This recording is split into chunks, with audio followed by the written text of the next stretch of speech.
오늘 하나님이 주신 말씀 우리 함께 교독하도록 하겠습니다.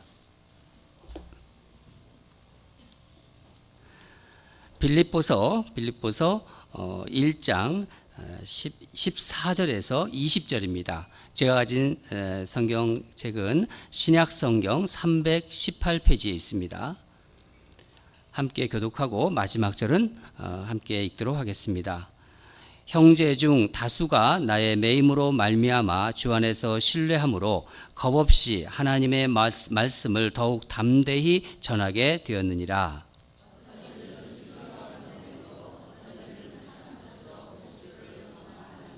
이들은 내가 복음을 변증하기 위하여 세우심을 받은 줄 알고 사랑으로 하나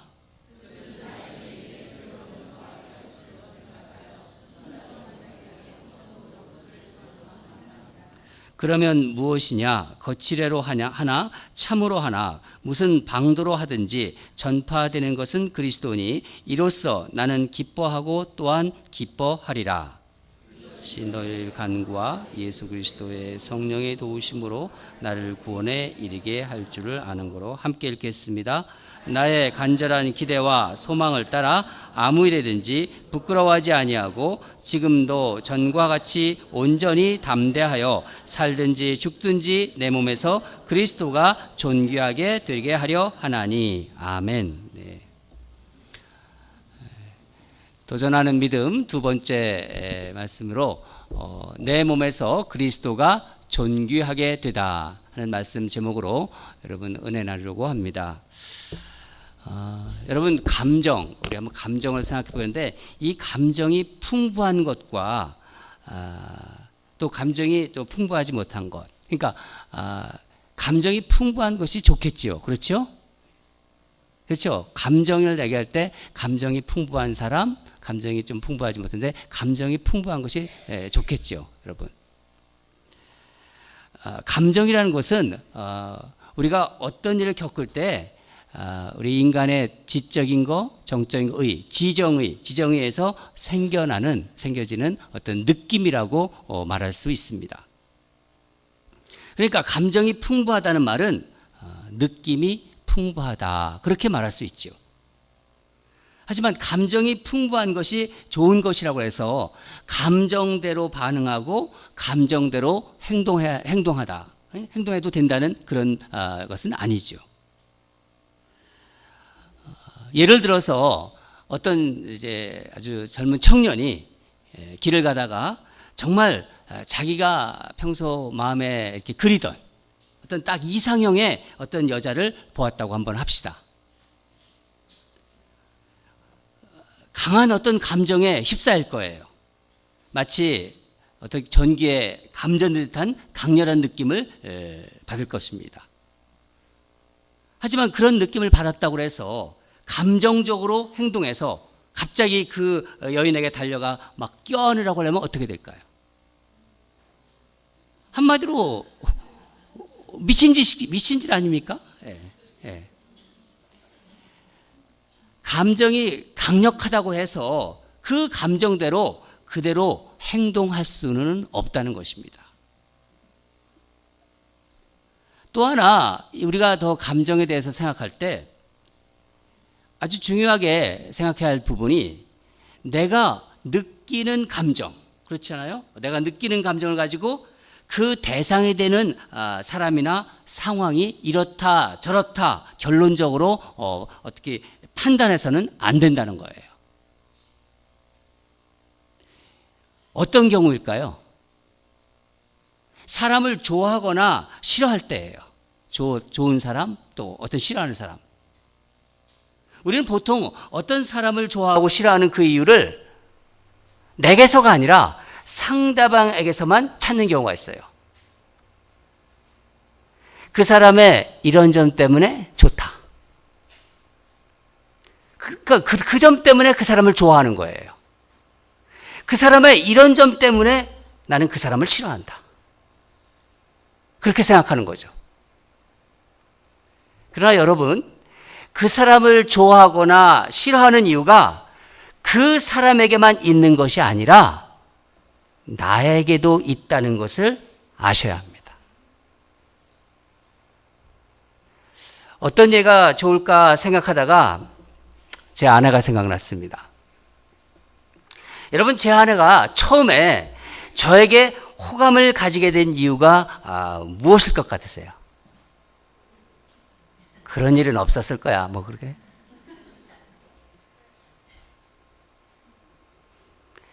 사실은 저의 장인어른 때문이었습니다. 돌아가신 제 장인어른이 허풍이 심하셨어요. 그러니까 그럴 때 보통 이게 한 허풍 한다 그러잖아요. 저희 처갓집은 딸만 셋인데요. 딸만 셋이니까 그러니까 장모님을 포함해서 네 여자가 장인어른의 허풍에 아주 질려버린 사람들이더라고요, 보니까. 그래서 허풍에 대해서 아주 민감해요. 조그만 허풍도, 감추어진 허풍도 금방 알아차려요. 여러분, 우리 아내 금방 알아차립니다, 허풍쟁이들은요. 근데 제가 다른 것은 몰라도 허풍은 없는 것 같아요. 결혼하고 우리 동서들하고 이렇게 자주 만납니다. 그럼 이야기를 해보면은요, 모두 허풍과는 좀 거리가 좀 먼 사람들 같았습니다. 그래서 우리 장모님이 사위들에게 아주 만족하셨던 것 같아요. 이런 것이 저의 어떤 그 처갓집 여자들에게만 해당되는 이야기인가요? 사실 우리의 감정은요, 그 감정이 일어나는 상황, 환경이라고 할 수도 있죠. 이 환경이나 또 상대방의 어떤 정보를 알려주기보다는, 그러니까 다시 말하면은 그 사람이 이런 사람이다, 저런 사람이다, 또 이런 상황이다, 이런 환경이다, 저런 환경이다, 그런 것보다는 그런 감정을 가지고 있는 나 자신에 대한 정보를 더 많이 알려준다는 거예요. 어떤 사람들에게는요, 저나 우리 동서들 같은 사람들이 너무 고지식하다고 생각할 수 있어요. 그런데 제 아내에게는 저의 그런 점이 제 아내에게 안정감을 준 것입니다. 장인어른의 허풍 때문에 질려버린 그런 경험 때문이죠. 그런 점에서 보면은 내가 어떤 사람들에게 쉽게 화를 내는지 생각해 보세요. 무엇에 내가 기쁨을 정말 느끼는지, 무엇이 나를 기쁘게 하는지, 어떨 때 서운함이 막 밀려오는지, 그런 것을 한번 생각해 보세요. 어떤 사람들에게 정말 친밀감을 느끼는지, 그런 감정들을 잘 살펴보면 내가 자신이 어떤 사람인지를 좀 더 깊이 알 수 있어요. 오늘 우리가 읽은 본문에서 사도 바울은 아주 강한 기쁨을 표현하고 있습니다. 우리 본문을 보면 18절에 기뻐하고 또한 기뻐하리라, 이런 말이 나옵니다. 기뻐하고 또한 기뻐하리라. 시제를 보면은 앞에 기뻐한다는, 이 기뻐하다는 현재지요. 뒤에서 나오는 기뻐하리라, 이것은 미래입니다. 그러니까 현재와 미래가 다 있는 거예요. 지금도 기쁘고 앞으로도 기뻐하겠다는 결단까지, 기쁨을 반복해서 강조하는 고백이며 선포입니다. 그런데 본문을 보면은 바울이 그렇게 기뻐할 상황이 아니에요. 다메섹 도상에서 부활하신 예수님을 만난 후에 바울은 여러 곳을 다니며, 정말 많은 곳을 다니며 복음을 전파했습니다. 온갖 어려움, 또 박해, 핍박을 받으면서 고난을 겪었지만은 모든 것을 감수하면서 복음에 대한 열정으로 1차, 2차, 3차 선교여행을 정말 종횡무진한 바울이었습니다. 그런데 지금은 어떤가요? 감옥에 갇혀 있어요. 감옥. 거기에다가 자신을 시기하던 사람들이 바울이 이제 옥에 갇히자 그 틈을 타서 초대교회에서의 그 어떤 사도의 위치를 끌어내리려고 지금 애쓰고 있고, 바울의 약점을 부풀려서 계속 퍼뜨리고 있는 그런 상황입니다. 또한 바울의 그동안의 업적을 그런 쌓았던 업적에 그런 것에 의문을 제기하면서 불순한 방법으로 그런 방법을 동원해서 경쟁적으로 시기적으로 자기들의 세력을 확대하고 지금 있는 것입니다. 그런데 바울은 지금 옥에 갇혀 있어요. 그러니까 그 신세가 자유롭지 않지 않습니까? 어떻게 할 수도 없고 그들에 대해서 화도 나고 자신의 이런 상황이 한탄스러울 만도 한데 바울은 오히려 기쁘다는 거예요. 지금 기쁨을 표현하고 있어요. 어떻게 그럴 수 있을까요? 상황에 전혀 맞지 않는 것 같은 이 바울의 기쁨이 우리에게 큰 도전을 주고 있습니다. 그것이 도대체 무엇일까요? 첫째는 바울이 가지고 있는 기대 때문입니다.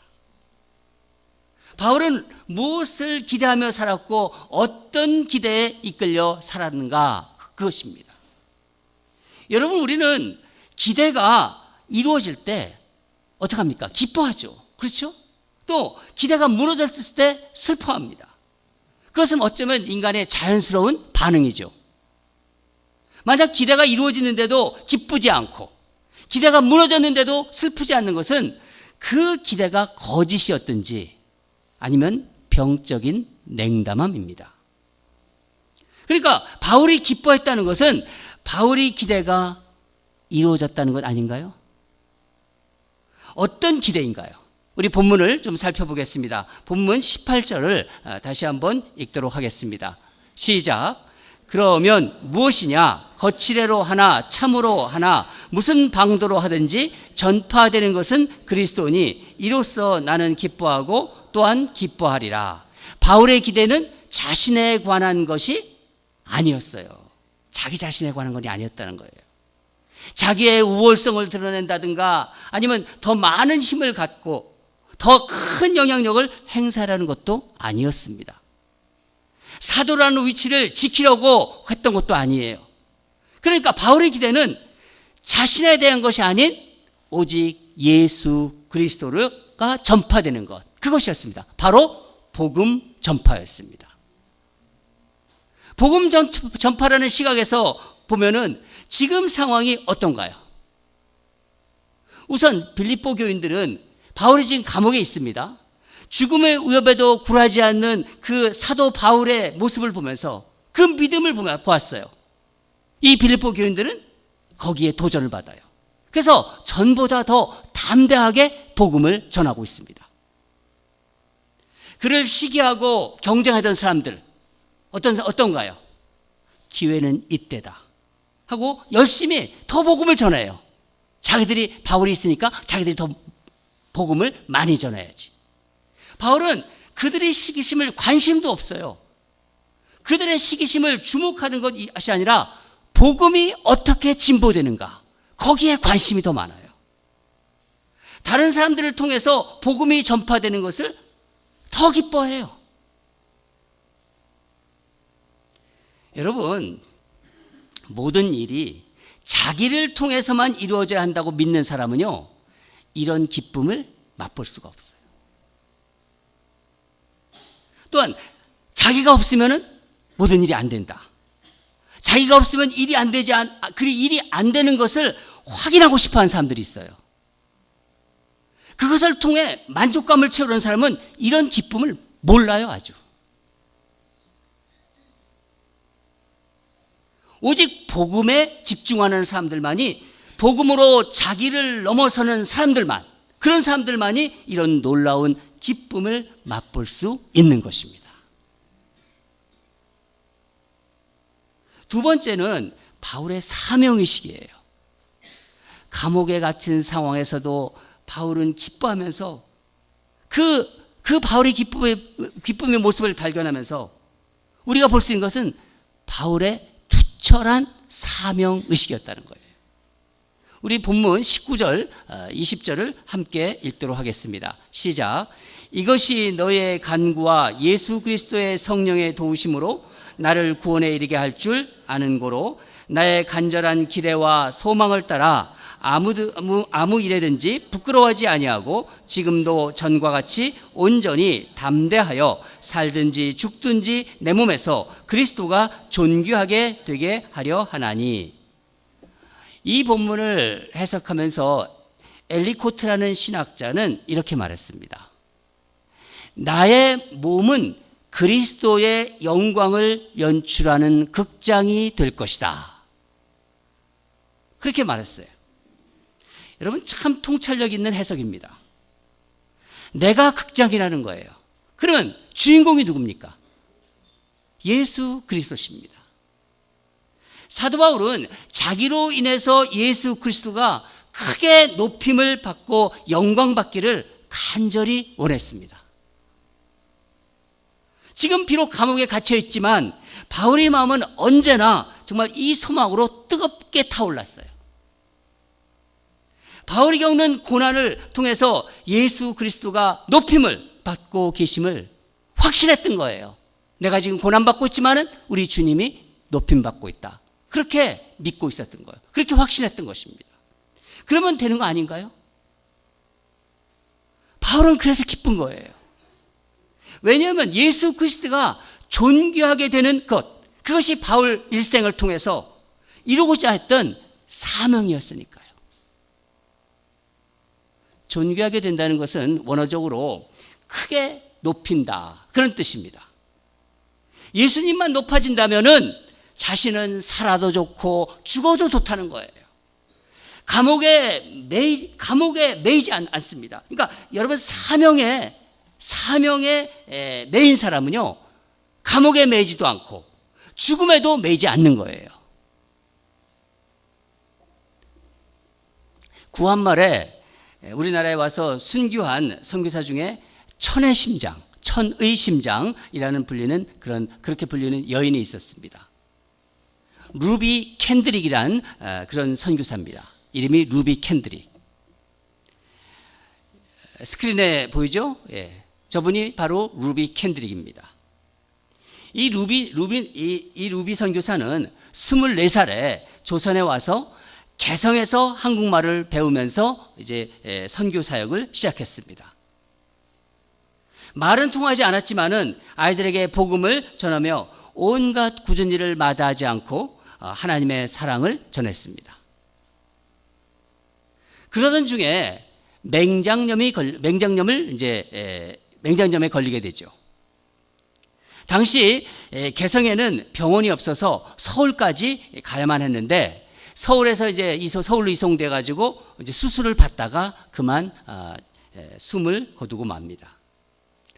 당시에는요, 맹장수술도 큰 수술이었어요. 조선 선교의 꿈을 이루지도 못한 채 25살, 그 꽃다운 나이로 낯선 이국 땅에서 주님의 부르심을 받은 것입니다.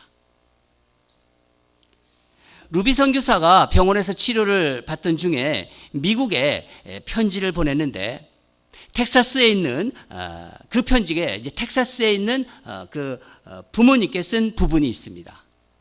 그 부분을 읽어드리겠습니다. 아버지, 어머니, 어쩌면 이 편지가 마지막일 수도 있습니다. 제가 이곳에 오기 전 뒤뜰에 심었던 한 알의 씨앗으로 인해서 내년이면 온 동네가 꽃으로 가득하겠지요. 그리고 다른 씨앗을 만들어 내겠지요. 저는 이곳에 작은 씨앗이 되기로 결심했습니다. 제가 씨앗이 되어 이 땅에 묻히게 되었을 때 하나님이 시간이 되면 조선 땅에는 많은 꽃들이 피고 그들도 여러 나라에서 씨앗이 될 것입니다. 저는 이 땅에 저의 심장을 묻겠습니다. 만일 제게 1000개의 목숨이 주어진다 해도 조선 땅을 위해서 바치겠습니다. 바로 이 말 때문에 루비 선교사는 천의 심장의 연유로 불리게 되었습니다. 지금도 양화진 선교사 묘역에 가면 그녀의 무덤이 있습니다. 그 무덤을 좀 보여주시죠. 그 묘비에 이렇게 쓰여져 있습니다. 지금 보이시죠? If I had 1,000 leaves to give, Korea should have them all. 이렇게. 만일 내게 1000개의 생명이 있다 하면 모두 조선에 바치기를 원하노라. 여러분, 우리의 죄된 본성은 끊임없이 우리의 관심과 기대를 나 자신에게 묶어두려고 해요. 나 자신에게 가두어두려고 합니다. 내가 인정받고, 내가 주목받고, 내가 귀하게 여겨지고, 내가 높임을 받는다고 느껴질 때 모든 것이 잘 돌아가는 것 같아요. 그리고 만족스럽고 살맛이 나요. 나의 욕구를 채워주는 사람은 좋은 사람이고, 그런 나라는 좋은 나라이고, 그런 교회는 좋은 교회이고, 내 기대를 채우지 못하는 세상과 사람들에게 불만과 분노가 생깁니다. 그러나 여러분, 이런 감정에 속지 마세요. 속지 마세요. 제발 속지 마세요. 이건 세상 사람들의 이야기입니다. 우리 이야기가 아니에요. 우리는 세상 사람과 다른 그리스도, 예수를 믿는 그리스도인입니다. 우리가 구원받았을 때, 우리가 새 생명으로 다시 태어났다듯이 우리 기대도, 우리의 삶의 목적도, 우리의 사명도 달라지는 거예요. 우리가 잘 아는 베드로전서 2장 9절을 같이 읽도록 하겠습니다. 시작. 그러나 너희는 택하신 족속이요 왕 같은 제사장들이요 거룩한 나라요 그의 소유가 된 백성이니 이는 너희를 거룩한 데서 불러내어 그의 기이한 빛에 들어가게 하시니 아름다운 덕을 선포하게 하려 하심이라. 예, 더 이상 나를 선포하는 게 아니라는 거예요. 내 능력이나 내 힘 이런 것을 선포하는 것이 아니라는 것입니다. 여러분, 그리스도인은요 자기 만족, 자기 충족을 목표로 삼는 사람이 아니라는 거예요. 예수 그리스도의 아름다운 덕을 선포하는 것, 이것은요 사도 바울이나 루비 캔드릭 선교사의 사명이자 또 우리의 사명이라는 것입니다. 예수를 믿는 모든 사람들의 사명이라는 거예요. 사랑하는 여러분, 그리스도인은요 새로 태어난 사람들이에요. 내가 예수를 믿고 있으면 예수님이 내 안에 계시고 예수로 인해서 새로 태어난 사람들이라는 것입니다. 새로 창조된 인류라고 바울이 얘기했습니다. 감정에 반응하는 사람들이 아니라 사명에 반응하는 사람들이라는 거예요. 사명이 감정을 읽히는 사람들이라는 거예요. 여러분, 올해 우리 교회에 주신 표, 도전하는 믿음. 저 도전하는 믿음요, 그것은 내가 느끼는 기쁨, 또 내가 잘 빠지는 어떤 우울함, 나를 힘들게 하는 분노, 그것 때문에 그것에 의문을 제기하고 도전하는 믿음입니다. 나는 무엇을 기대하며 살아가는가?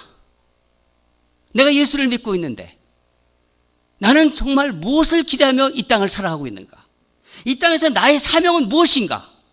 이런 질문을 통해서 스스로를 점검하고 끊임없이 예수님을 내 삶의 주인공으로 삼는 그런 믿음입니다. 이것이 도전하는 믿음이죠.